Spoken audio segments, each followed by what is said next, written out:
What does it mean to be yourself? You hear this term a lot in life, and just, people say be yourself. You want to approach a girl at a party,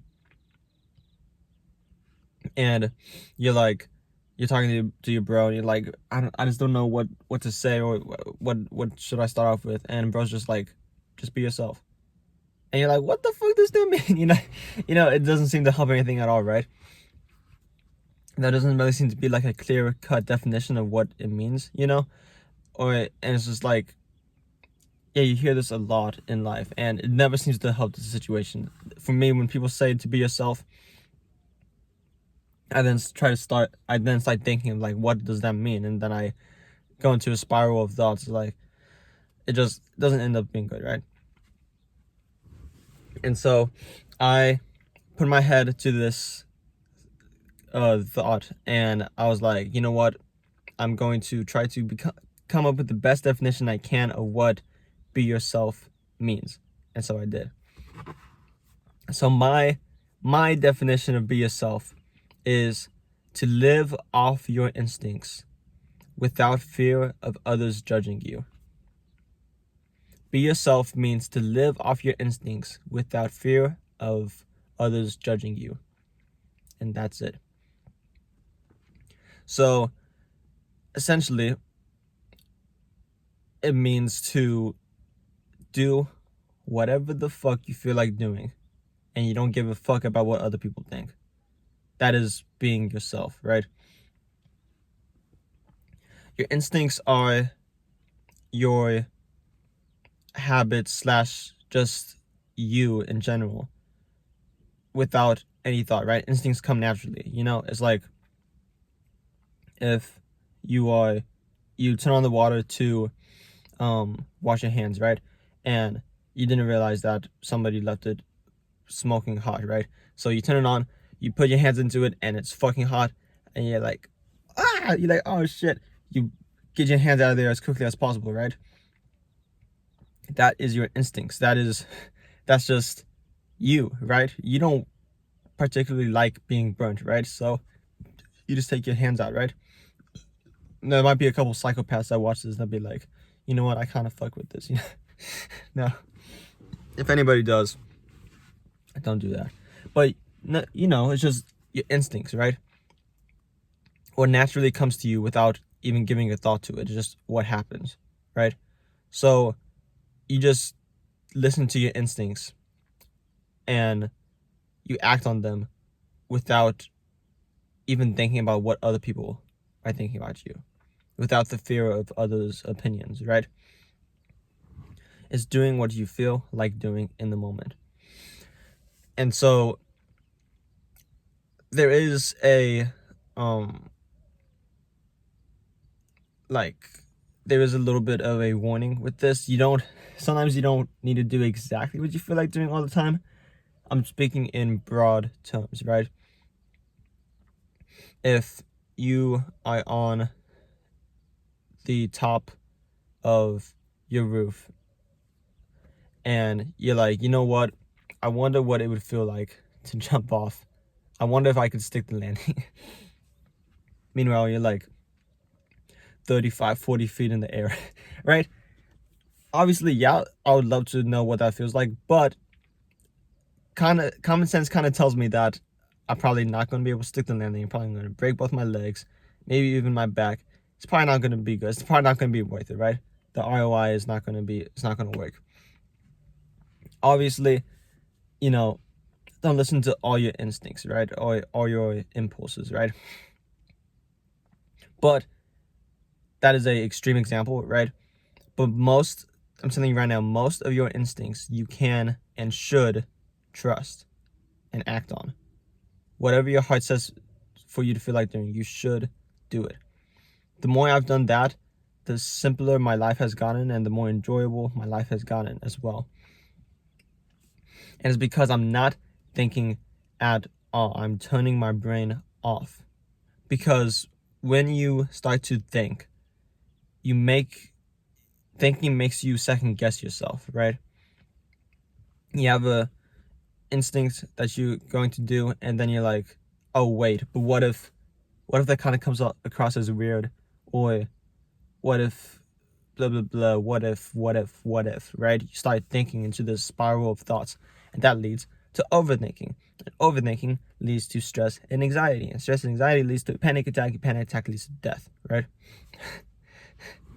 So you don't think. Thinking kills. I'm telling you, thinking kills so much.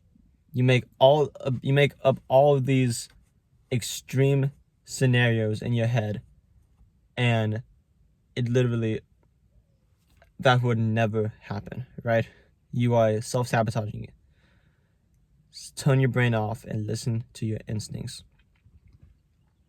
Insecurity makes you conform your actions to please others. It makes you not be yourself, right? When you are scared of what other people think, you start to try to act normally, right? You try to act in a way that wouldn't offend anybody, that nobody would find fault with, right? That is not being yourself, right? You are you, and you have certain habits and certain things that you do naturally, and some people are going to love that, right? If you're the type of person to let out a huge fart in front of like a few friends, that's me, because you find it funny, and some of them will find it funny as well. I don't think they're going to enjoy it necessarily. They're not going to be like, they're not. If they do, then get new friends. But actually, no, if they did that, that'd be kind of funny, right? I mean, I'm laughing just thinking about it, but I'd be kind of scared at the same time. But you know, so some people are going to fuck with it, right? Some people are going to find it hilarious. Some people are going to find it disgusting and rude, and that's all sensitive bitches, right? In my opinion, right? Some people are going to hate it. That's okay. Not everybody needs to like you. When everybody likes you, that means that nobody loves you.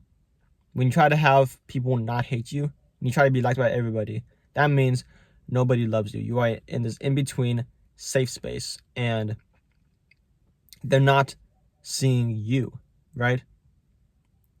If you are the person to let out the fart, and you hold it in, you squeeze your butt cheeks together because you're like, oh, I don't want to offend anybody.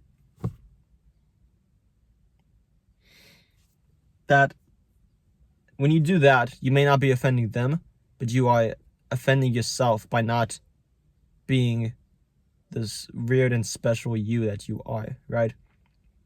Life is too short to try to act normal. And normal is very subjective too, and it's just like,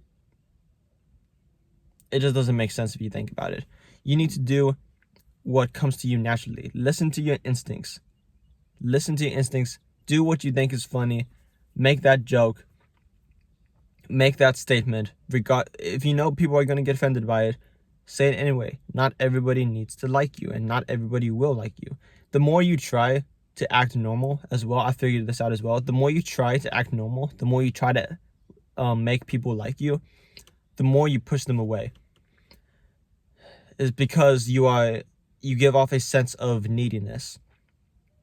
And neediness it's ugly in a way. It's like repulsive. People get that sense, and that they don't want to mess with you. It's because they sense that you're so insecure, that you're trying so hard to be normal, that you're trying so hard to be liked, that they don't really want to mess with you because you're not being yourself. When you be yourself and do your weird, quirky things without giving it a second thought, that is when people like you, because they sense your non-neediness. They sense your confidence in yourself. They sense that you are that type of person to let out that fart in front of everybody because you don't give a fuck, right? Some people will love it and find it hilarious. Some people will hate you and they will find it disgusting. They'll talk about it with their friends, and they'll spread it, and They might even add a little more flair into it, rumors and stuff like that. You don't care. You don't think about what they are saying. I don't care. Just be yourself, right? That is the moral of this video. Just be yourself. Live off your instincts without fear of others judging you. That is the way to live. Don't think at all. Just be yourself. If you enjoyed this video, like and subscribe. Do all that shit. And I'll see you later.